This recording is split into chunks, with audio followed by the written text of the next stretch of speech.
ìbílẹ̀ Yorùbá TV láti iléeṣẹ́ wa ìbílẹ̀ Yorùbá TV náà ni a ti ń kí n káàbọ̀. Gẹ́gẹ́ bí ìṣe àti àṣà iléeṣẹ́ wa ìbílẹ̀ Yorùbá TV náà ni láti máa mú fọ́nrán fídíò wá fún ìgbádùn yín ní ọlọ́kan òjọ̀kan. A tún ti dé náà nìyẹn láti mú fọ́nrán fídíò wá fún ìgbádùn yín. Àmọ́ kó tó di pé ẹ wo fọ́nrán tí a mú wá fún ìgbádùn yín lónìí, ẹ jẹ́ kí a ka àwọn ìwé ìròyìn èyí tó jà lórílẹ̀‐èdè wa Nàìjíríà lọ́wọ́lọ́wọ́ báyìí sí ní etí. Ìwé ìròyìn tí ọwọ́ mi kọ́kọ́ tẹ̀ òun náà ni ó sọ pé àwọn ọlọ́pàá ti ju Sẹ́nitọ̀ Rochas Okorocha, gómìnà ìpínlẹ̀ Imo tẹ́lẹ̀, sátìmọ́lé. Ẹ máa bá mi ká lọ bí mo ṣe máa ka ìròyìn náà. Gómìnà tó ṣẹ̀ṣẹ̀ kúrò lórí àléfà ní ìpínlẹ̀ Imo tó tún jẹ́ ọmọ ilé ìgbìmọ̀ aṣòfin àgbà l'Àbújá, Sẹ́nitọ̀ Rochas Okorocha ti wà láhàámọ́ àwọn ọlọ́pàá báyìí. Iléeṣẹ́ ọlọ́pàá ní àwọn làwọn mú ọkùnrin náà lọ́sàn-án ọjọ́ àìkú Sunday yìí látàrí bí wọ́n ṣe fẹ̀sùn kàn pé ó kó àwọn jàǹdùkú kan àtàwọn olólùfẹ́ rẹ̀, wọ́n sì lọ ṣàkọlù sí hòtẹ́ẹ̀lì kan tí wọ́n pè ní Royal Palm Estate, èyí tí ìjọba ìpínlẹ̀ Imo fàṣẹ ọba ti pa lọ́jọ́rú Wednesday tí ó kọjá yìí. Gómìnà tẹ́lẹ̀ rí náà ti kọ́kọ́ sọ pé ìkọjáàyè ni fún ìjọba tó wà lórí àléfà láti fàṣẹ ọba ti hòtẹ́ẹ̀lì tó jẹ́ ti ìyàwó òun láìsí ẹ̀rí tàbí ẹ̀sùn kan nílẹ̀ láìsí ẹ̀rí tàbí ẹ̀sùn kan nílé ẹjọ́ lòdì sí abilékọ Okorocha lórí ilẹ̀ àti ilé tí ó kọ́ náà. A gbọ́ pé nǹkan bíi aago 5 nírọ̀lẹ́ ọjọ́ àìkú yìí tìbínú ní Sẹ́nitọ̀ Okorocha àtàwọn ìsọ̀gbé rẹ̀ lọ já gbogbo àgádágodo àti okùn tí wọ́n so mọ́ ẹnu géètì hòtẹ́ẹ̀lì náà dànù. Wọ́n ní ìṣẹ̀lẹ̀ yìí mú káwọn jàǹdùkú kan ba àwọn ọkọ̀ ayọ́kẹ́lẹ́ kan jẹ́, tí wọ́n sì ṣe àwọn agbófinró kan àtàwọn tó fẹ́ gbèjà àṣẹ gómìnà. Ẹ má bínú, ẹ jẹ́ kí n tún kà sí létí. Wọ́n ní ìṣẹ̀lẹ̀ yìí mú káwọn jàǹdùkú ba àwọn ọkọ̀ ayọ́kẹ́lẹ́ kan jẹ́, tí wọ́n sì ṣe àwọn agbófinró kan àtàwọn tó fẹ́ gbèjà àṣẹ gómìnà náà lẹ́sẹ̀. Gẹ́gẹ́ bí àjọ akọrin ilẹ̀ wa yẹn náà ṣe wí, iléeṣẹ́ ọlọ́pàá ìpínlẹ̀ Imo ní àwọn ti mú Okorocha àtàwọn jàǹdùkú tọ́wọ́ bà sákàtà àwọn ọlọ́pàá ìpínlẹ̀ Imo báyìí, àti pé wọn yóò fojú gbogbo wọn ba ilé ẹjọ́ lówùúrọ̀ ọjọ́ Ajé fún ẹ̀sùn ìdàlúrú dídí àlàáfíà ìlú ní ọwọ́. Gómìnà tó ṣẹ̀ṣẹ̀ kúrò lórí àléfà ní ìpínlẹ̀ Imo tó tún jẹ́ ọmọ ẹgbẹ́ ilé ìgbìmọ̀ aṣòfin àgbà l'Àbújá, Sẹ́nitọ̀ Rochas Okorocha ti wà láhàámọ́ àwọn ọlọ́pàá báyìí.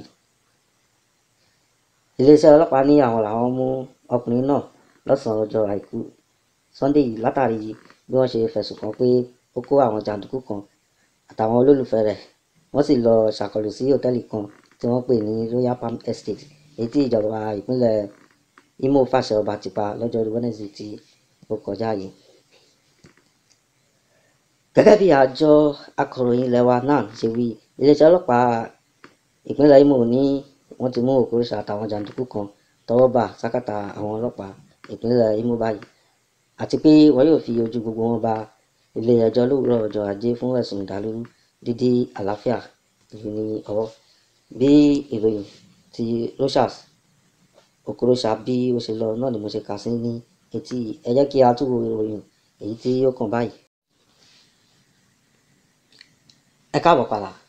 Ìròyìn tí ó tẹ̀ mí lọ́wọ́ òun náà ni ó sọ pé àwọn ọlọ́pàá ti mú àwọn tó pa abọ́ròdé sínú oko rẹ̀ ní ìlú Ìgangan.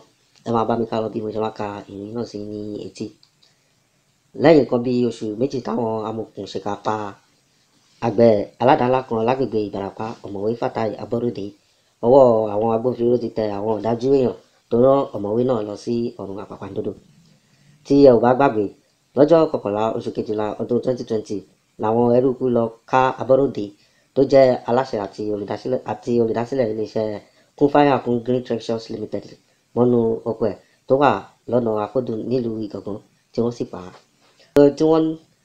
Ọkùnrin tí wọ́n pa nípakúpa yìí làwọn ará agbègbè Ìbàràpá ń wò gẹ́gẹ́ bí olùrànlọ́wọ́ wọn, nítorí pé bó ṣe pèsè iṣẹ́ fún ẹgbẹ̀ẹ́gbèje èèyàn pẹ̀lú bó ṣe gba ọ̀pọ̀ èèyàn sínú oko ńlá tó dá sílùú Ìgangan gẹ́gẹ́ bí òṣìṣẹ́.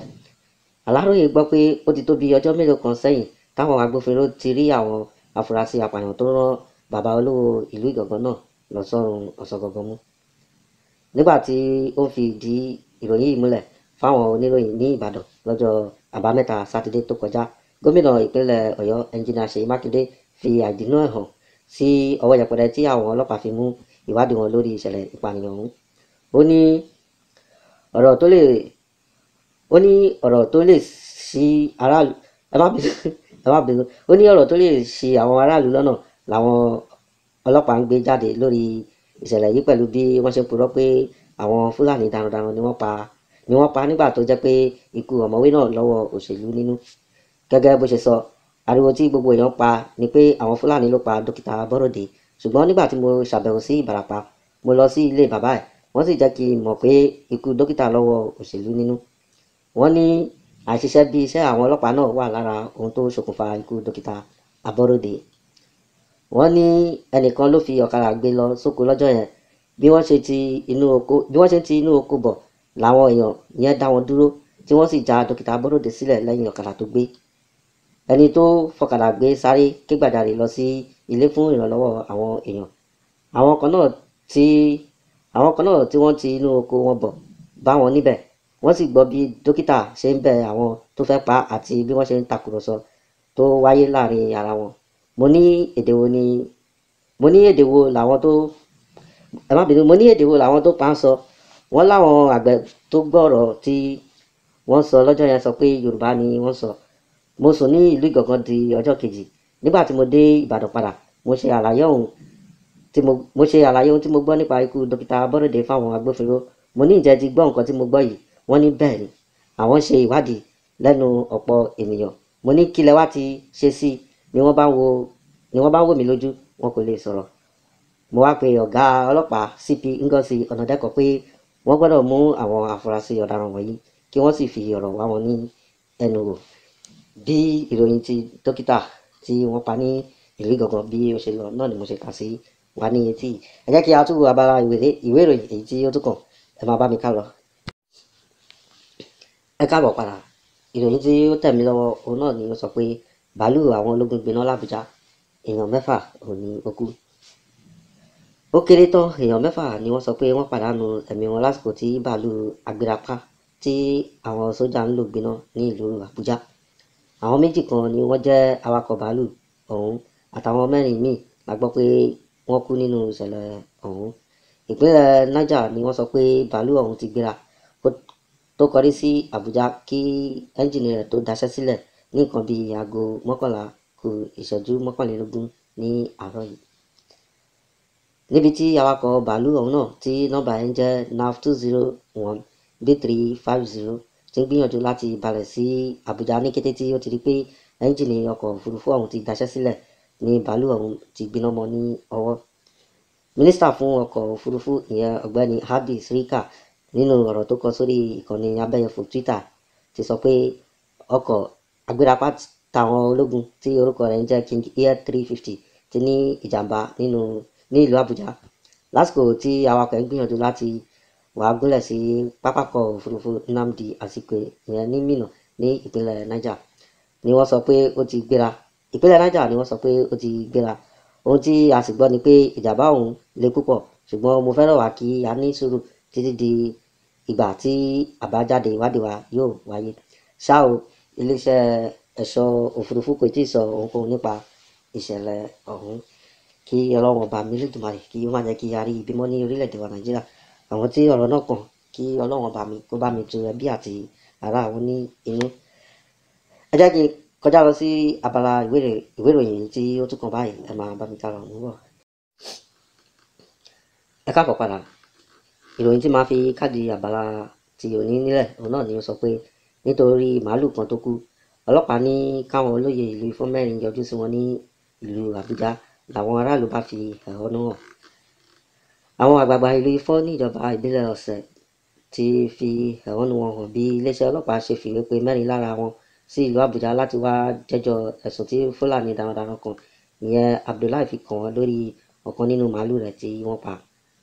Ààrẹ ẹgbẹ́ ìdàgbàsókè Ifọ̀n olóyè Fẹ́mi Awani tó gba ẹnu àwọn àgbààgbà ọ̀hún sọ̀rọ̀ ní ohun tó bà àwọn nínú jẹ́ jùlọ lónìí ní báwọn ọlọ́pàá ṣe kùnà láti mú ẹnikẹ́ni lẹ́yìn bíi oṣù 3 táwọn Fúlàní agbébọn ti pa olú Ifọ̀n ti ìlú Ifọ̀n ọba Israel Adéòsì, ṣùgbọ́n tí wọ́n ráyè àti fi ìwé pe àwọn olóyè ńláńlá 4 nítorí màálù kan ṣoṣo tí wọ́n pa. ó ní àwọn mẹ́rin tí wọ́n fi ìwé pè ọ̀hún ìyẹn olóyè ekon, olóyè olíjẹwù, ọ̀nàrẹ́bù saliu ọmọtọ́ṣọ̀ àti ọ̀nàrẹ́bù ọláníyì. Ẹni olóòtú tó jẹ́ olórí àwọn ọdẹ ìlú Ifọ̀n ni wọ́n mójútó ọ̀rọ̀ ìṣàkóso ìlú láti ìgbà tí wọ́n ti yìnbọn pa ọba adéòsì lágbègbè ẹlẹ́gbẹ̀ka lálẹ́ ọjọ́bọ̀ Thursday ọjọ́ 26 oṣù kọkànlá ọdún tí ó kọjá. Láìpẹ́ yìí ló ní wọ́n rán àwọn ọlọ́pàá kan wá láti wá fi tipátipá mú àwọn àgbààgbà ọ̀hún kí wọ́n lè lọ jẹ́ ìpè náà ní ìlú Àbújá. Ó ní ó ya àwọn lẹ́nu pé kì í ṣe ọ̀rọ̀ màálù kan ṣoṣo tí wọ́n pa nìkan ló wà nínú ìwé ẹ̀sùn táwọn darandaran náà fi ṣọwọ́ sí olú iléeṣẹ́ ọlọ́pàá ní ìlú Àbújá. Àwọn ẹ̀sùn bíi ìgbìmọ̀pọ̀ èyí tí ó lòdì sí òfin ilẹ̀ Nàìjíríà, dídún ìkòkò mọ́ ẹ̀mí ẹni àti gbígbìyànjú àti ìjínigbé ló ní wọ́n fi kan àwọn tí wọ́n fi ìwé pè ọ̀hún. Olóyè Àwánirọ̀ Adamu Muhammed tó jẹ́ ọ̀gá ọlọ́pàá pátápátá lórílẹ̀‐èdè yìí láti túbọ̀ ṣèwádìí ìwé ẹ̀sùn tí Abdullahi kọ dáadáa nítorí pé ọwọ́ táwọn ọlọ́pàá fi mú ọ̀rọ̀ màálù tí wọ́n ló kú ọ̀hún mú ìfura lọ́wọ́. Ó ní ó ṣeéṣe kí wọ́n fẹ́ fi ìṣẹ̀lẹ̀ yìí kẹ́wọ́ kí wọ́n lè yọ̀ǹda àwọn Fúlàní kan tọ́wọ́ ti tẹ̀ lágbègbè Ifọ̀n fẹ̀sùn ajínigbé sílẹ̀. Ọ̀kan nínú àwọn olóyè gíga ìlú Ifọ̀n, olóyè Joseph Ajayi, tó tún sọ̀rọ̀ nípa ìṣẹ̀lẹ̀ náà ní ibi tí wọ́n dárúkọ sínú ìwé ẹ̀sùn tí wọ́n kọ kò sí lágbègbè àwọn. Ó ní ìdí tó fi jẹ́ pé àwọn àgbààgbà ìlú ọ̀hún ni wọ́n ránṣẹ́ pè láti Àbújá ló sì ń ya àwọn ní ẹnu. Ìgbà kan wà tó ní wọ́n pe gbogbo àwọn ọdẹ tó wà ní ìlú Ifọ̀n jáde tí wọ́n sì ní káwọn Fúlàní darandaran ọ̀hún náwó sí ẹni tó pa màálù wọn ṣùgbọ́n tí wọn kò rí ẹnikẹ́ni tọ́ka sí lágbára. Oṣù kan lẹ́yìn èyí ló ní wọ́n tún kó àwọn ìwé ẹ̀sùn kan wá láti ìlú Àbújá tí wọ́n sì ní káwọn máa buwọ́ lù láìsí orúkọ àwọn níbẹ̀. Àwọn àgbààgbà ìlú Ifọ̀n ní nǹkan ìtìjú ńlá ló yẹ kó jẹ́ fún iléeṣẹ́ ọlọ́pàá láti fi àwọn tó pa odindi ọba aláyé onípò kìíní sílẹ̀ láì rí nǹkan kan ṣe nípa rẹ̀ kí wọ́n sì wá máa sáré wá àwọn tí wọ́n fẹ̀sùn kàn pé wọ́n pa màálù kan ṣoṣo kiri. Tó kí Ọlọ́run bá mi kó ṣàánú wa. Gẹ́gẹ́ bí ìṣe àti àṣà iléeṣẹ́ wa ìbílẹ̀ Yorùbá TV náà ni láti máa mú fọ́nrán fídíò wá fún ìgbádùn yín ní òní. Fọ́nrán fídíò tí a mú wá fún ìgbádùn yín lónìí, ẹ fi ara balẹ̀ kí ẹ wò torí pé ó dá mi lójú pé ẹ máa rí ẹ̀kọ́ kan tàbí méjì kan nínú ẹ̀. Tó bá jẹ́ ìgbà àkọ́kọ́ ni tí ẹ̀yin darapọ̀ mọ́ iléeṣẹ́ wa ìbílẹ̀ Yorùbá TV, abẹ̀yìn àrọ̀ yín pé kí ẹ jọ̀wọ́ kẹ́ bá wa subscribe sí channel wa ìbílẹ̀ Yorùbá TV. Tẹ́ bá wa subscribe tán, ẹ wá bá wa click lórí bell notification icon. Èyí máa jẹ́ kí ẹ mọ ìgbà àti àkókò tí à ń gbé fọ́nrán fídíò jáde ní ọlọ́kan-ò-jọ̀kan. Mo dúpẹ́ lọ́wọ́ gbogbo ẹ̀yin olólùfẹ́ wa tí ẹ bá wa subscribe sí channel wa tí ẹ sì bá wa wo àwọn fọ́nrán fídíò wa ní ọlọ́kan-ò-jọ̀kan. Agbára Ọlọ́run bá mi gẹ́gẹ́ bí mo ṣe máa ń sọ, nǹkan ò ní ṣe mí, nǹkan ò ní ṣe ẹ̀yin náà. Ẹ̀yin ni ó máa bá, èmi náà lẹ́yìn náà máa rí láṣẹ Ọlọ́run bá mi Èdùmàrè. Ó tún di ọjọ́ mi, ọjọ́ rẹ̀ tí a ó tún fi pàdé. Thank you very much. God bless you. Bye bye. Oh yes. Good afternoon, everybody. Mo kí onílé, mo kí àlejò. Ẹ jọ̀ọ́, ẹ jẹ́ ká ẹ bá mi share show yìí. Ẹ bá mi share kó dé ọ̀dọ̀ Shina Olúwa Shina Àkànbí Peters, Shina Peters. Ẹ bá mi share kó dé ọ̀dọ̀ ẹ̀. Kó dé ọ̀dọ̀ ẹ̀. Olúwa Shina Àkànbí Shina Peters. Ẹ bá mi share kó dé ọ̀dọ̀ ẹ̀. Ó gbọ́dọ̀ dé ọ̀dọ̀ ẹ̀ ni. Yeah, mo fẹ́ lọ wẹ̀ tẹ́lẹ̀ nítorí mo ń lọ sí party. Nǹkan táwọn àbúrò mi ṣe wá bí nìyẹn. So but I just have to do this thing. Mi ìfẹ́ kó mi ìfẹ́ kó lọ bí ó ṣe ń ṣẹṣẹ́ rí àná ni mo gbọ́. My people knows me, so wọn bá rí nǹkan lójú mi lọ́tẹ̀ yìí. Ẹ mọ̀ ó níye mínítì tí mask mi gbọ́dọ̀ lò lójú mi, so and I don't want to waste time. Sorry everybody, please help me share it. Help me share it. Ó máa fi dọ́dọ̀ Shina Peters fúnra rẹ̀. I want him to come on board and listen to what I'm going to say. And I want him to come and contest it with me. Then I will start to open I will go deep into it. I'm just going to make it brief now. But if he can come up and just come and contest it with me, then I will go deep and deep and deep. I will go deep. Please help me share it. I want it to get to Shina Peters. Oluwa Shina Peters, aka Shina Peters. I want this show to go to him. And I want you to please help me share. Help me share. Because I'm not going to stay that long. I'm not going to, you can make it a war show, you can make it anything, but I just want it to get down to him. I was at work yesterday when I listened to the show he did on Damilare, and I was so moved. I wanted to come out yesterday, but just because I was at work, I couldn't come out. Pardon me my face like this because I'm going out to a party, so I just quickly want to do this because of time and because I'm still going to work tonight. Good afternoon, everybody. Good afternoon. Thank you. I want you to share this show, to share it, and I want anybody that knows, who knows, and somebody that close and knows and very close to Shina Peters, to bring him on board here. Shina Peters, right? I want you to come on board. My face is not that, it's not hidden, and my voice, you can hear it. I'm going to give the word, the genesis of you and Oluwafunmilayo Anike, aka Funmi Martins. I'm going to give the word, the genesis of you and him, and till the day she died.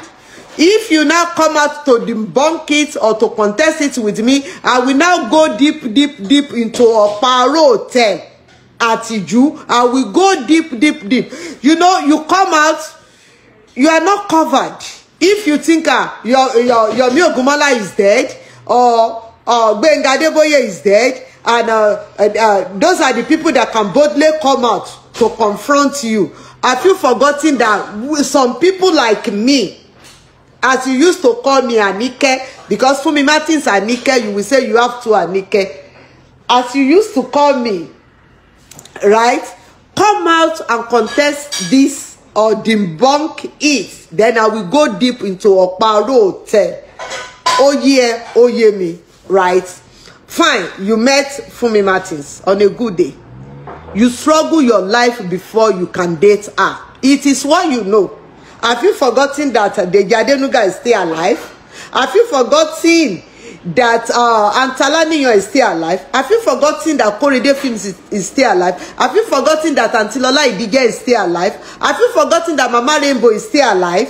Have you forgotten that I am still alive? Have you forgotten that? Nítorí tó bá bọ́ sí orí kíní tó ń pa irọ́ Shina Peters. Ó dẹ̀ mọ̀ nǹkan tójú ẹ rí lẹ́yìn tí Funmi Martins kú. Ó mọ ìyà tó jẹ because ó ṣe ìkà. Ó dá a lot of us, ó dá wa ní oró nígbà yẹn. For you, what make me to come out at this hour is that you boldly came on social media and say ọmọ tó sọ wípé ó bí. Ọmọ tó sọ wípé ó bí Shina Peters. Ọlọ́run á fi ìyà jẹ. Tó bá rò pé ọjọ́ àárọ̀ ẹ ó sì ń dá báyìí, ọjọ́ alẹ́ ẹ kò ní dá. Àwọn ọmọ ẹ ò ní jẹ nínú ìyà ẹ o, but wàá jẹ kékeré nìyí tó jẹ lẹ́yìn ikú Funmi Martins. Nítorí ìkànnì ẹ, ìwọ lè bọ́ta kó sọ pé ọmọ tán ló bí. That is to say wípé òun sọ pé aṣẹ́wó ni Funmi Martins, pé wọ́n kọ́ ló ní oyún Damilare. Is that what that is what you are trying to say? Pé wọ́n kọ́ ló ní oyún Damilare. Shina Peters jẹ́ kí n máa bẹ́ ẹ ṣí ní díẹ̀díẹ̀. Funmi Martins was living at Challenge. Níbi tí building tí office Antalaniyan wà dead ní Agege Muto Road Challenge bus stop. And you struggle your life to get her. She eventually say yes to you. You started dating her. By the time you rented that 3-bedroom apartment in Juju for her, you know she did not know. Come out and debunk it. Come on. To philosophy. I was working with Highways Video Mat. I know Kushoro Rotimi. And we were the one that released Pelumi, the film of Funmi Martins did then. That feature Alaji Agba, Barrister, Shola Shobo and Antalaniyan and a host of other. we were releasing that week that we released that movie. That was the week to fẹ́ move Funmi Martins lọ sí Ìjú níbi tó rent ilé sí fún nítòsí Ọ̀pá Road tó fẹ́ move ẹ lọ.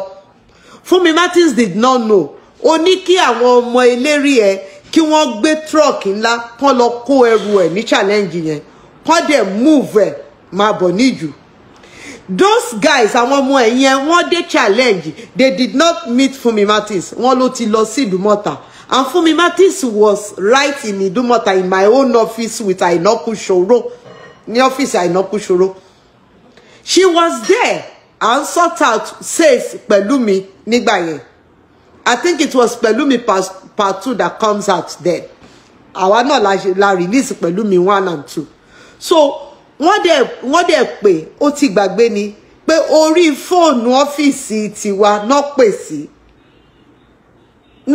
sí tó fi ń bá Funmi Martins sọ̀rọ̀ pé Àníkẹ́ àwọn boys wà ní Àníkẹ́ ló máa ń pè Àníkẹ́ àwọn boys wà ní ẹ̀ ó yá máa lọ lẹ́sìn. You don't even tell her what was on the ground.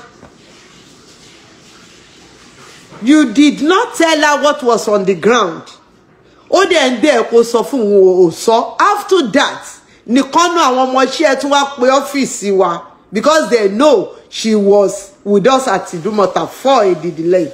Tó wá sọ fún pé mọ́mí wọ́n ní ká wá gbé yín ni o wọ́n ti gbalé o wọ́n ní ká máa gbé yín bọ̀ ní Ìjú. Funmi Martins was sweating in my office. She was sweating.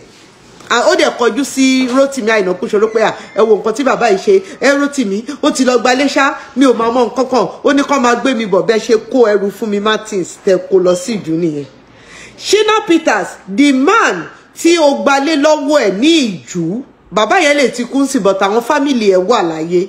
You introduce Funmi Martins to that man as Mrs. Peters. Tí n bá purọ́ mọ́ ẹlẹ́dẹ̀ àjẹmíyà àmọ́ tí mi bá purọ́ mọ́ ẹ ó máa sunkún gbẹ̀yìn ayé ẹ̀ ni. Ó máa sunkún gbẹ̀yìn ayé ẹ̀ ni. You introduce her to that bàbá yẹn slim báyìí ọmọ Abẹ́òkúta ni wọ́n máa ń lọ sí CAC church mo sì rántí family yẹn vividly.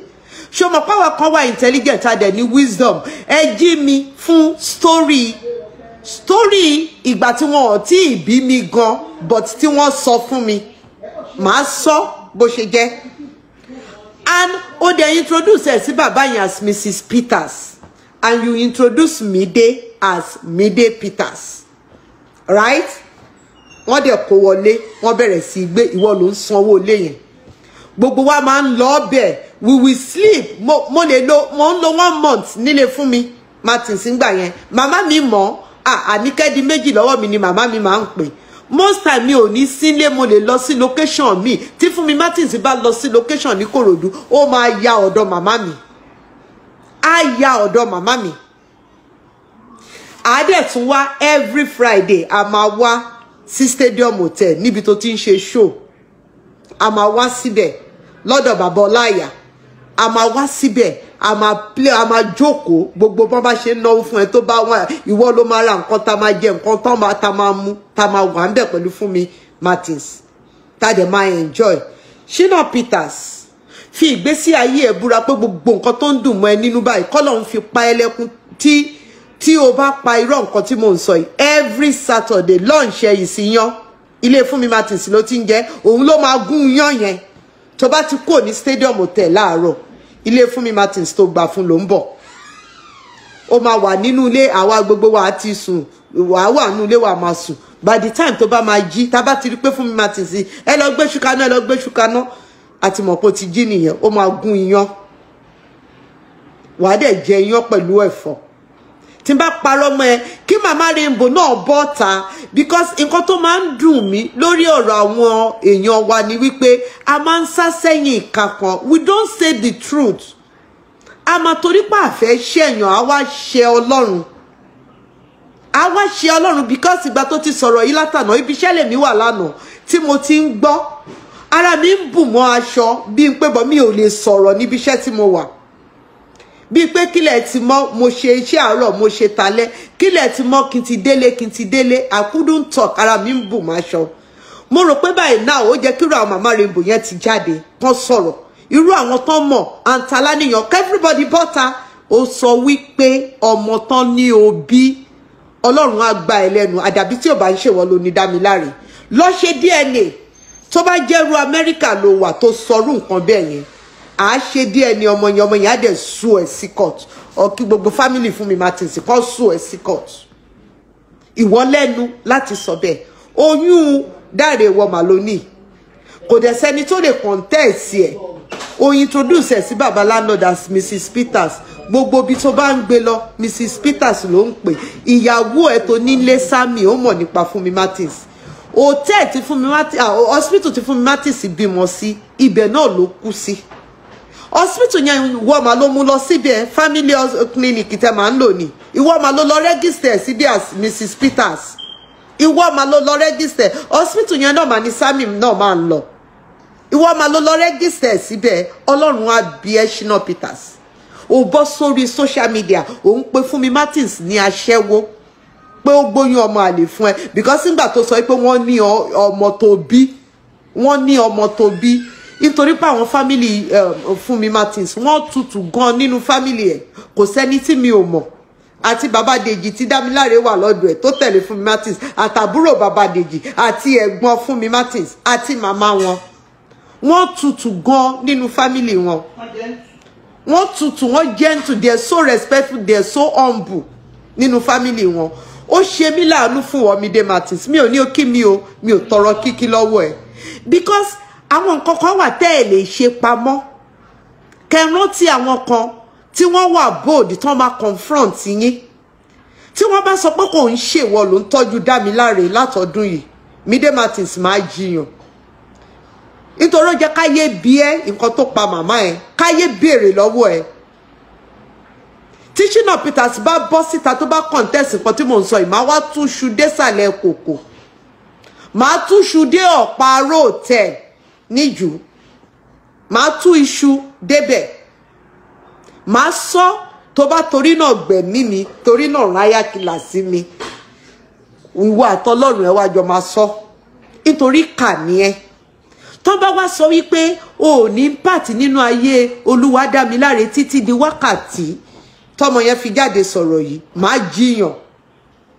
máa jiyàn Shina Peters Àkànbí every Saturday tó bá ti wọlé láàárọ̀ kùtùkùtù láti stadium hotel báyìí ó di alẹ́ kó tó kó lọ́dọ̀ Funmi Martins iyán ló ń jẹ ní gbogbo ọ̀sán Saturday iyán àtọbẹ̀ ẹ̀fọ́ òun ló ń jẹ ẹni ẹlẹ́ni dẹ̀ máa gún iyán yẹn ni ó máa fi odógun tó máa jẹ ó máa fi odógun yes ó adopt Omide Martins ó fi sí oṣù Shina Peters àwọn ọmọ oṣù tọ́jọ́ rẹ̀ Omide Martins wọ́n sì wà láyé o wọ́n sì wà láyé tó dẹ̀ sì ń bárúwa ìsọ̀rọ̀ máa kọjá àyè ẹ nítorí olórí burúkú ni ẹ and I am highly disappointed in you Omide Martins tó bá rí mi má kí mi ẹ kì í ríra yín bá sòótọ́ ọ̀rọ̀ ẹ kàn ń ṣe ọ̀rẹ́ tó jẹ́ pé ẹ máa envy ara yín ẹ máa ń ṣe competition ẹ ń bára yín sòótọ́ ọ̀rọ̀ wípé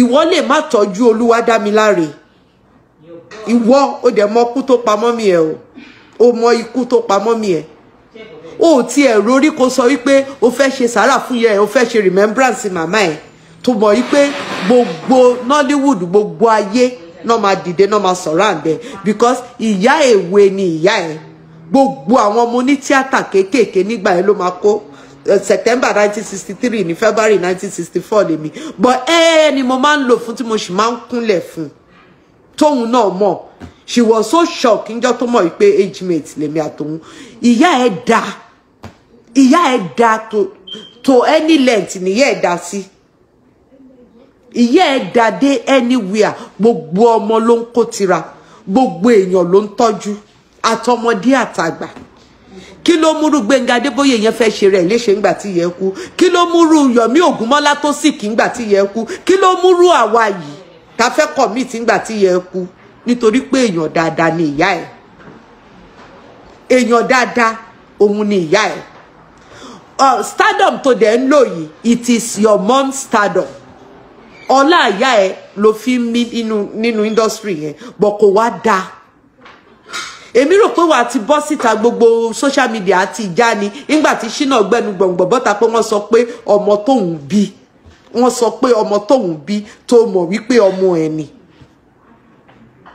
tó mọ̀ wípé ọmọ ẹni ó ṣàrà àwọn èèyàn wá jọ kó mọ̀ because I was there fully there ó ṣàrà àwọn èèyàn wá jọ kó mọ̀ Damilare lára àwọn fámìlì ẹ̀ mà wá ń gbà yẹn mo máa ṣìnà tí ó ń kó ẹ̀kọ́ pẹ̀lú àwọn kan tán wá gbà kó mọ̀ Damilare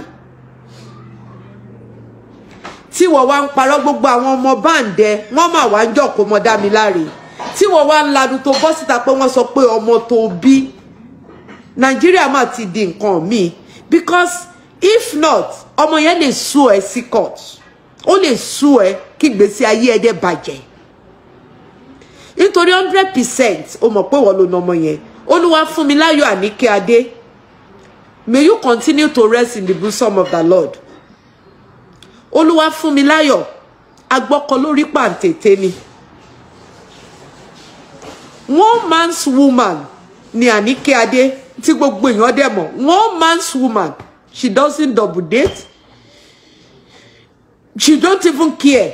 Bó ṣe máa mú rẹ̀ bí ìyá àgbà nìyẹn, an epitome of beauty.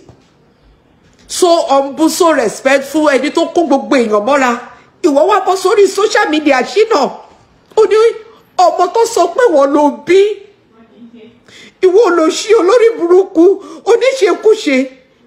Ìwọ ló pa fún mi náà. Ó mọ̀ lọ́kàn ààrẹ pé wọ́n ló pa. Àmọ́ tó bá contest eléyìí pẹ̀lú mi, màá tú iṣu dé kòkò dé ọ̀pá rotel. Màá tú iṣu yẹn débẹ̀. Àwọn èèyàn á lè mọ̀ pé èèyàn burúkú ni ẹ́. Èèyàn burúkú ọmọ Damilare yẹn tó jẹ́ kó máa gbé gẹ́gẹ́gẹ́gẹ́gẹ́ kó máa tọ́jú kó tiẹ̀ má jẹ́ kó nírònú kankan ìwọ mi dé ọmọ tó jẹ́ kó máa gbé gẹ́gẹ́gẹ́ tiẹ̀ má jẹ́ kó ronú kó má nírònú 1 second because irú yìí tó ṣẹlẹ̀ mi dé ṣé wọ́n gbọ́dọ̀ sọ ìjìnlẹ̀ nǹkan tó fa ikú mọ́mì ẹ̀ fún Damilare ṣé wọ́n gbọ́dọ̀ sọ ṣé èyí tẹ́ ṣe yìí kò ní di nǹkan tí ọmọ yẹn máa fi gbọ́ owó wà ó tọ́jú ọmọ yẹn sọ pé ìgbà tí granny yín kú lòun kàn rí ẹ ó tọ́jú ẹ tí ò bá sírú bàbá Dèjì yẹn láyé ńkọ́ àbí tírú bàbá Dèjì yẹn bá jẹ́rú èèyàn bíi tiẹ̀ mi dé ó lè bọ́ sórí social media kó bú mi máa tú iṣu yẹn désàlẹ̀ kòkò bọ́ sórí social media kó wá contest ẹ pẹ̀lú mi because it is not good. It is not good. Ìwọ tó jẹ́ kó ti bọ́ dancing kó ti lálẹ́ Shina Peters pé lẹ́nu yín ẹ sọ wípé wọn ọmọ tán sọ pé ẹ̀yin lẹ bí. Nígbà tẹ́ mọ̀ wípé ẹ̀yin lẹ bí tó mọ̀ pé wọ́n ló bí Shina Peters 24/7. Tó mọ̀ pé wọ́n ló bí tí gbogbo ayé mọ̀ pé wọ́n ló fún Funmi Martins lóyún. Tó dẹ̀ mọ̀ pé she's not the type tó máa ń double date. Tó dẹ̀ mọ̀ wípé she was one man's woman nílé ayé ẹ̀. Ó wá gbé bọ́ sórí social media. Ó wá bọ́ sórí social media. I want this video to go viral. Please help me share and share and share. Ó wá bọ́ sórí social media. Ó wá ń sọ̀rọ̀. Ìyá Rainbow mà tí kú, ó mà wà láyé tó sì máa pẹ́ láyé. Antala níyàn mà sì wà láyé tó máa pẹ́ láyé. Ọmọ wo ló tọ́? A jẹ́ pé àwọn ọmọ tí Tani bí tó kó wá sílé ẹ̀ ló tọ́. Ṣé èyí tí Clarence Shukura bí ló tọ́ ni? Bó ṣe sọ pé wọ́n kọ́ ló lóyún Clarence Shukura ńgbà yẹn náà nìyẹn. Ìwọ́dẹ̀ ló disfagin ẹ̀ nígbà tẹ́ pàdé ní location Money Power owó làgbà. Ìwọ ló disfagin ẹ̀. Bó ṣe ní wọ́n kọ́ ló lóyún ẹ̀ nìyẹn. You know how old she was then. Bó ṣe kọ oyún yẹn nìyẹn. Táwọn parents ọmọ yẹn gbà tó bí ọmọ. Ṣé èló lówó ẹ̀ nínú bringing ní Clarence ọmọ tí Clarence Shukura bí fún ẹ èwo torí gbogbo ẹ̀ ni mo close mọ́ Clarence Shukura mo close mọ́ Funmi Martins even èmi gangan lọ́lọ́run lò láti mú àwọn méjèèjì together and Clarence Shukura almost run mad níjọ́ tí Funmi Martins kú èló lówó ẹ̀ nínú ọmọ tí Clarence Shukura bí fún ẹ ìgbà tọ́mọ yẹn wá ṣoríire gbogbo àwọn ọmọ tó dẹ̀ ń dìnnà yìí náà jọ ẹ ìgbà tọ́mọ yẹn wá ṣoríire tán tó di ọmọ tán fi ń yangàn one of the best musical promoter in the whole Africa ó wá ṣẹ̀ṣẹ̀ ń fọwọ́ sọ̀yà ń sìn pọ́mọ ẹ̀yìn fọ́sàn ẹ tó pupa báyìí ilé Funmi Martins gbogbo àwọn ọmọ ẹ tó bí síta tó bójú wẹ̀yìn tó ti bí kó tó mì ti Sami tó bójú wẹ̀yìn wò ilé Funmi Martins ní gbogbo wọn máa wá ń jókòó sí ilé Funmi Martins náà ti máa wá ń pàdé ẹ ní every Saturday. Funmi Martins ló mú wa àti most of them close, most especially ọkùnrin fọ́sàn ẹ̀yìn àti daughter ẹ̀ tó máa wá bá ẹ̀ bẹ́ẹ̀ ó dẹ̀ bọ́ sórí social media gbàgbàgbà kó tiẹ̀ wá sọ pé ẹ ṣe o gbogbo ayé o màá ṣàtúnṣe bẹ́ẹ̀ o kó tiẹ̀ kàn sọ yẹn lásán kó dẹ̀ padà kó ní gbogbo ayé mo dúpẹ́ o àti ṣàtúnṣe o Damilare ti wálé o kó tiẹ̀ kàn sọ yẹn kó dẹ̀ panu mọ́ ó wá lanu gbangba ó ní ọmọ tán sọ pé òbí olóòfẹ́ sọ̀rọ̀ tán bá tiẹ̀ gbọ́bẹ̀ sí ẹ lọ́rùn ò ní sọ kò ní dá fún ẹ tó bá sọ̀rọ̀ àwa kan wà tá máa bọ́ta tiẹ̀ sọ̀rọ̀ sókè sọ̀rọ̀ má jẹ́ kí ọ̀rọ̀ yẹn tó bá jẹ́ kó jẹ mú ẹ nínú ẹlẹ́dẹ̀ ló máa ń rà mọ́ ni bọ́ síta kó wá sọ pé wọ́n kọ́ ló ní Damilare bó bá dẹ̀ ṣe tí ń sọ yẹn ni kò tún bọ́ síta kó máa sọ̀rọ̀ ọ̀pá róòtẹ́ẹ̀lì níjọ́ Saturday Friday Saturday àti Sunday kó tó di pé Funmi ní àtàtàkì ká tó rọ̀ṣì ẹ̀ lọ sí hospital níjọ́ Sunday ta fẹ́ lọ ṣe dedication Damilare yìí ni Funmi ó fẹ́ gbé kúlà ńlẹ̀ ní lódì àyàmú níjọ́ ta fẹ́ lọ ṣe dedication Damilare yìí kó wá bọ́ síta kó wá sọ ó ní news kan tí Funmi gbọ́ngbà yẹn tó fi ṣe yé tí tátàtà gbé tí ó dẹ̀ survive ẹ̀ kó tó kú lóru Monday mọ́jú Tuesday bọ́ síta kó wá sọ nítorí ìkànnì ẹ ó bọ́ sórí social media ó pé Funmi Martins láṣẹ́wó ṣó dìgbà tó bá lanu kó sọ pé àṣẹ́wó mà ní ká tó mọ ìtumọ̀ nǹkan tó sọ wọ́n sọ pé sọ̀rọ̀sọ̀rọ̀ kó rántí ẹni tó mọ̀ gbọ́ ilé ayé ilé asán ilé ayé ó rí fìrìfìrì tọ́lọ̀ ń fi wọ̀n lẹ́yìn tí Funmi Martins kú tó máa wo nǹkan tó máa ṣẹlẹ̀ sí ẹ máa wò èmi ò gbàdúrà pé kó kú kó má jèrè nǹkan tó ṣe fún Funmi Martins kó má jèrè ẹ̀ láéláé ni ó wá wí tán sọ wípé kán má gbégbá báárà fún orí ẹ̀ ò dáa food mélòó ló rà fún diaper mélòó ló rà fún aṣọ mélòó ló rà fún ó wá ní kán má gbégbá báárà fún ó wà láyé bàbá Dèjì ń gbà ṣe ẹ ṣe wọ́n lè bọ́ síta pé wọ́n sọ pé ọmọ tó bí but àwọn yẹn wọ́n gentle gan nu family wọn kó jẹ́ lòmíì ní kán da ìgbájúbò ẹ̀ bóyá àwọn yẹn tó súnmọ́ bí Yọ̀mí Ògúnmọ́lá tí wọ́n fúnra rẹ̀ dẹ̀ mọ̀ tí wọ́n fúnra rẹ̀ ìwọ ńlanu sọ pé ọmọ tán ló bí ó máa yàká o nǹkan tí mo ṣe jáde sí ẹ nìyẹn pé ọmọ tán lèmi ni mo bí ọmọ téèyàn kan sọ pé wọ́n ló bí àbí ọmọ tí o bí tó mọ̀ pé wọ́n ló ní fine oníkó lọ ṣẹ́yún ó dẹ̀ wo rẹ̀ pé at this age kí ló ń fẹ́ ṣẹ́yún fún Mrs Peters ló pè òun ìyàwó ẹ̀ ló pè òun gbogbo ibi tó ń gbé òun lọ òun ṣe máa ṣẹ́yún kò dẹ̀ ṣẹ́yún ó dẹ̀ sá fún ó dẹ̀ tọ́ oyún gbogbo wa la mọ̀ pé wọ́n ni bàbá Damilare gbogbo ayé ló mọ̀ ó dẹ̀ tọ́ oyún ó bímọ gbà tó bímọ wọ́n yọ̀ fún ẹ náà ó dẹ̀ ráwọn èèyàn wá ń jọ kó mọ̀ ó dẹ̀ wá bọ́ síta ọlọ́mọ tán níwọ̀ ló bí ọlọ́run á máa bí ẹ o ọlọ́run á bí ẹ nítorí ó mọ̀ wípé one man's woman ní Funmi Martins ó dẹ̀ mọ̀ pé wọ́n ni bàbá Damilare mi ò ní sọ jù yẹn lọ I am waiting for you to come out and contest it with me. Then I will come and I will dig into another route to ma fi ba nǹkan jẹ́ fẹ́lò mi wọ kaburuku ya gbaya ó wá ní kó má fún lówó wọ́n ṣe ní fún lówó ìgbà tó wà láyé bí aláìsí ọmọ òkú ayé ni Damilare náà ọmọ òkú ayé kẹ àtọmọ òkú ọ̀run àwọn aráyé ló máa ń tọ́ ìyá rẹpẹtẹ ní Damilare ní sìn bàbá rẹpẹtẹ dẹ̀ ló ní so wá ní kó má ṣàánú ẹ̀ ó tún fẹ́ dí ọ̀nà ẹ̀ pẹ̀lú àwọn tó máa ṣàánú ẹ̀ ìkànnì ẹ̀ náà ìkànnì ẹ èyí tí Sammy bí fún ẹ náà ṣe bí Texas ń bẹ yan ọ̀dọ̀ èèyàn ló ń gbé náà ìkànnì ẹ náà ìkà nǹkan tí mo ṣe láìkí kwamwon nìyẹn gbogbo àwọn ọmọ ẹ tó bí síta ló wà in their life tán dẹ̀ kàwé the same thing Pasuma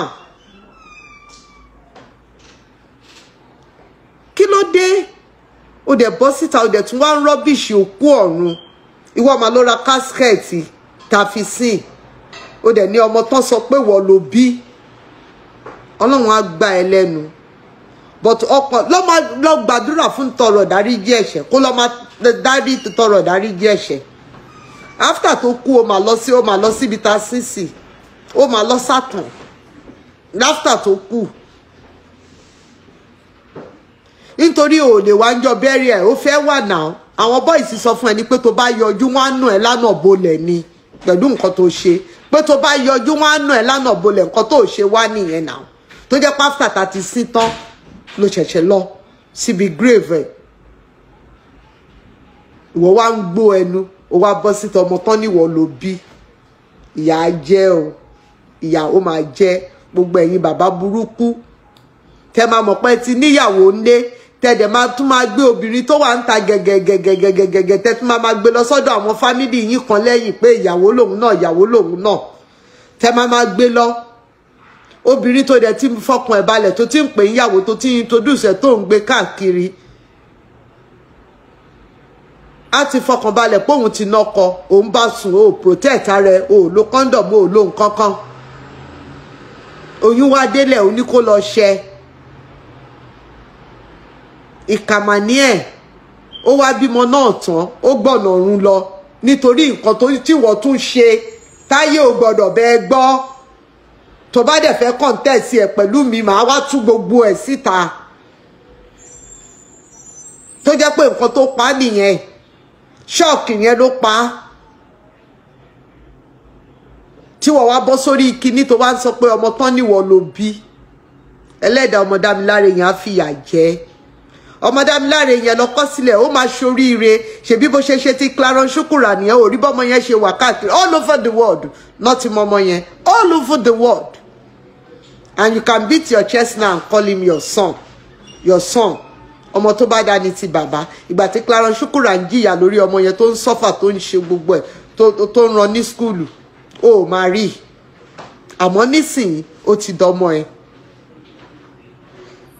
Damilare náà máa ṣoríire ní gidi gan ó máa ṣoríire ní gidi gan ẹjọ́ ẹ bá mi share I won't stay long I need to go and clean up and start going to my party ó wàá rí bọ́mọ yẹn ṣe máa ṣoríire ọmọ yẹn dẹ̀ sì máa gbọ́ tán gbogbo ẹ̀ lọ́mọ yẹn sì máa gbọ́ gbogbo ẹ̀ lọ́mọ yẹn sì máa gbọ́ wàá dọ̀bálẹ̀ fún báyìí kò ní gba ẹ̀bẹ̀ ní agbára ti Ọlọ́run wàá dọ̀bálẹ̀ báyìí ọmọ Damilare yìí ò ní gba ẹ̀bẹ̀ ó wá ní kó má ṣàánú ẹ̀ oníkàwọn èèyàn má ṣàánú ẹ̀ Shina Peters oníkó má ṣàánú ẹ̀ oní wọ́n fi ń tọrọ bára tó dẹ̀ mọ̀ gidigidi pé wọ́n ló ní ọmọ yìí ọlọ́mọ tán ní wọ́n ló bí it's not good. It's not good when you know you are married to somebody. Why can't you stick to that person? Why must you go and rented a 3-bedroom apartment for her in Juju and you took her even without her knowing? You've paid. She didn't know until that day. Tama Park everyone challenge. And you still took her to the landlord and introduced her to that man as your Mrs. Peters. That was what you introduced. Ìwọ dẹ̀ ló ń sanwó lé yẹn. Yearly wọ́n ló ń san. Ó dẹ̀ ń lọ́bẹ̀ every Friday ní ọ̀sán báyìí. Iyán ni Funmi ló máa gun. Iyán àtẹ̀fọ́. Tó bá ti kó ní Stadium Hotel, ibẹ̀ ló ń bọ̀. Wàá ti jí débẹ̀ wàá máa sùn nínú ilé. Wàá máa sùn nínú ilé, inú yàrá bedroom bẹ́ẹ̀ náà ti ń gbóúnjẹ wá fún ẹ gbogbo wa wà ní living room a máa ṣeré. Àwọn àfọ́ọ̀dù àfíìsì ọwọ́ was Funmi Martins PA there. Àwọn àfíìsì gbogbo àwọn ọmọ Kórèdé films gbogbo wọn ibẹ̀ náà máa wà Yomi Ògúnmọ́lá máa wà máa ṣeré ìgbà míì kí lorúkọ Gbénga Adébóyè kọ́lọ́run foríjì gbogbo wọn everybody Dèjì Adénúgà gbogbo wa Fẹ́mi Davis gbogbo wa nínú ilé ẹ̀ńbẹ̀ yẹn nínú ilé tó rẹ́ǹtì fún ó dẹ̀ wá gbẹ́nu gbọ̀ngbọ̀n ó lọ́mọ tán níwọ̀ ló bí ẹlẹ́dàá ọmọ Damilare yẹn máa fìyà jẹ gbogbo wàhálà tó ju ọmọ Damilare yẹn rí láti 19 years ago tí ò mọ̀ ìyá ẹ̀ tí ò ní lọ́ọ̀fù ìyá Funmi Martins tó tún jẹ́ kó máa tọ́jú àbúrò ẹ̀ tó dánú alájọbí máa wà tó bá rò pé ó ti gungi kọjá ewé ó mọ bí tọ́mọ Damilare yẹn máa dé níbi gíga lọ́la níbo ló fẹ́ fojú sí. By then you will beat your chest and say that's my baby brother. The baby brother you never look back on and take care of him. The baby brother you don't even care about. The baby brother that you caused him so much pains in his life. It is not good. It is not good. And I don't know why. See, a lot of people ti bọ́ síta kọ́ wá attack nǹkan burúkú tó sọ yẹn Shina Peters. A lot of people tó mọ Funmi Martins tó ń jẹ pẹ̀lú ẹ̀ tó ń ṣeré pẹ̀lú ẹ̀ tó ń ṣe gbogbo ẹ̀. Tí wọ́n wá attack pẹ̀lú nǹkan tó sọ yẹn. It's not good. Àní kí adé ọmọ lọ́mọ. Tó bá ní oníwà tútù bíi tàdàbà Funmi Martins ni. Tó bá ní obìnrin tó wà faithful. Màá sọ pé bóyá nítorí pé mi àti ẹjọ́ ń jà nìkẹ́ àjọ ń jà nìkẹ́ faithful to the core. Faithful to the core. One man's woman. She never double dates in her life. She never. Ó dẹ̀ gbé ẹ sórí gàgàgà ni ó gbé ẹ sórí gàgàgà ó gbé ẹ sókè gàgàgà báyìí tí wọ́n náà mọ̀. Tí ó bá ń ṣe bọ́lọ̀ ń ṣe èèyàn ṣé rú ẹ ni. Ṣé rú ẹ ni o mọ Air Force man tó ń fẹ́ tó fi ilẹ̀ kó tó bẹ̀rẹ̀ sí ni máa fẹ́ wọ̀.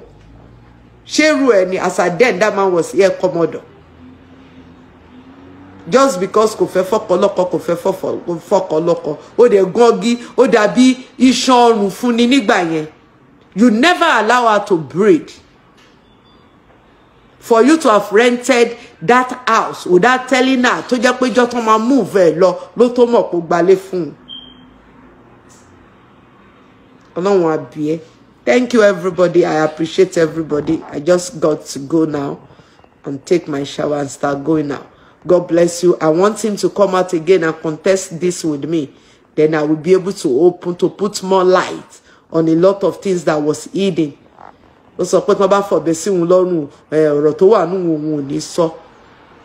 Ìwọ tó jẹ́ pé fúnra rẹ̀ ló sì máa sùn lọ́bẹ̀ èyí tó tiẹ̀ sọ yóò mọ̀ pé ó ti sùn lọ́bẹ̀ ọ̀rọ̀ tó wà nínú ẹ̀ tó bá sọ ó máa jẹrà mọ́ ẹnu ni bọ́ síta kó wá sọ èmi somebody máa tún bọ́ ta pẹ̀lú ẹ̀ tó bá purọ́ mọ́ Funmi Martins ojú ara rẹ̀ nílé ayé tó bá sọ òtítọ́ bó ṣe rí àti bó ṣe jẹ́ Ọlọ́run á bí ẹ ẹlẹ́dẹ̀ á bí ẹ tó bá believe wípé òkú òkì ń bojú wẹ̀yìn but Ọlọ́run tó dá òkú ní alààyè kó tó di òkú ó ti gbàgbé pé ó wà láyé ṣá Ọlọ́run yẹn wà láyé wọ ọ̀kà burúkú yìí kà ní ẹ Shina Peters ìkà ẹni tó ń sá fún ni ẹ ìkà òun náà ló mú ẹ tó lọ ń ṣubú láàrin ṣọ́ọ̀ṣì ní London níjọ́ wedding ọmọ ẹ tó lọ ń ṣubú òun náà ló mú àìmọye ọmọ tó bí síta tó gbà. You were never a good father. You were never a good father. Ọkùnrin tó bá mọ̀ pé òun ò fẹ́ gboyún kí lẹ ń bóbìnrin sùn láì protect ara yín fún. Tẹ́ bá dẹ̀ protect ara yín tóbìnrin bá lóyún dẹ̀ gbọ́mọ. Ẹ take responsibility lórí ọmọ. Nítorí ẹ mọ̀ pé ẹ̀yin lẹ ní ẹ máa gbé obìnrin go through agony. Throughout tí Funmi Martins fi gbóyún Damilare, she was going through stress, depression and agony. Because she was like ọkùnrin tó fún mi lóyún, ọkùnrin tí mo jẹ́ ìyàwó ẹ̀ tó ń gbé mi kiri gẹ́gẹ́ bí